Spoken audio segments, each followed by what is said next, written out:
The Theory of Political Economy by William Stanley Jevons. Chapter 4 Theory of Exchange. Part 21 The Gain by Exchange.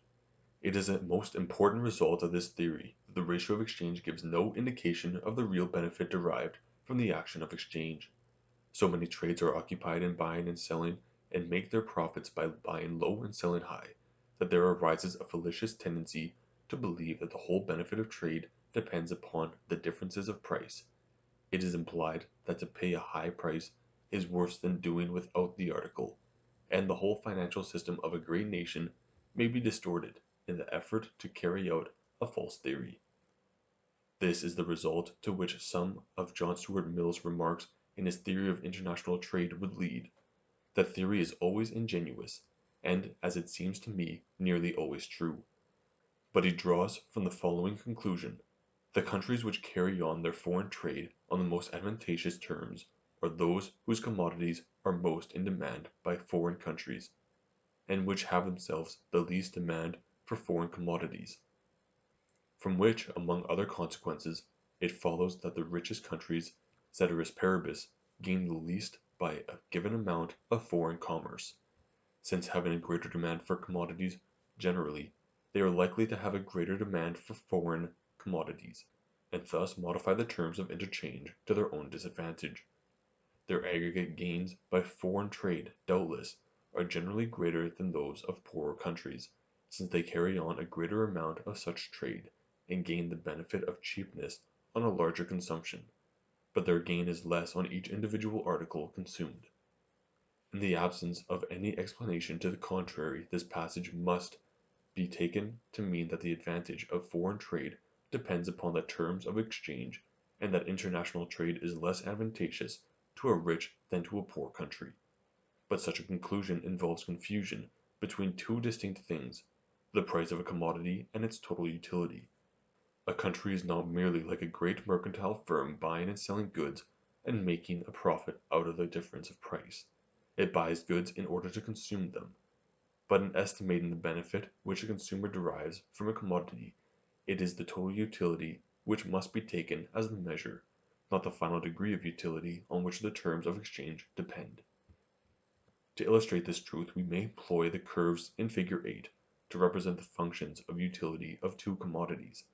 Let the wool of Australia be represented by the line OB, and its total utility to Australia by the area of the curvilinear figure OBRP.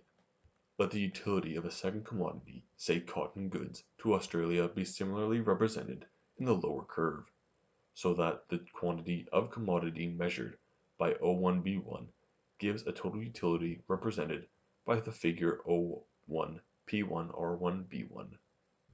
Then if Australia gives half its wool AB for the quantity of cotton goods represented by O1A1, it loses the utility AQRB, but gains that represented by the larger area O1P1Q1A1.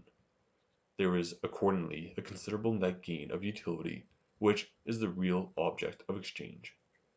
Even had Australia sold its wool at a lower price, obtaining cotton goods only at the amount of O1C, the utility of this amount O1P1SC would have exceeded that of the wool given for it.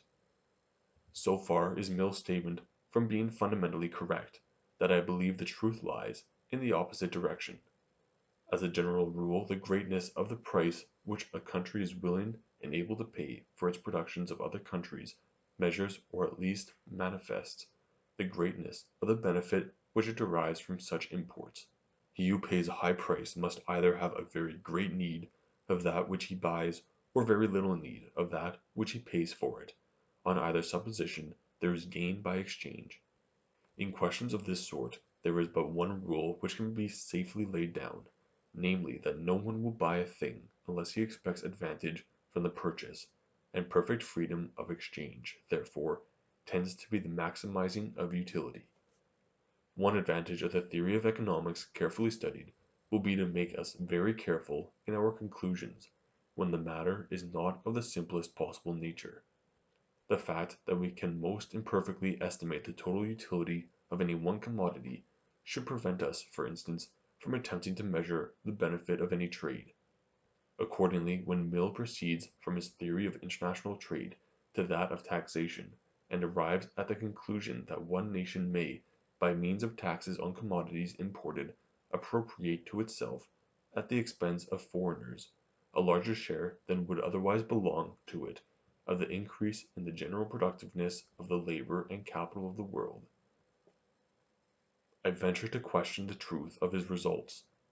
I conceive that his arguments involve a confusion between the ratio of exchange and the total utility of a commodity, and a far more accurate knowledge of economic laws than any one yet possesses would be required to estimate the true effect of a tax. Customs duties may be requisite as a means of raising revenue, but the time is past when any economist should give the slightest countenance to their employment for manipulating trade, or for interfering with the natural tendency of exchange to increase utility.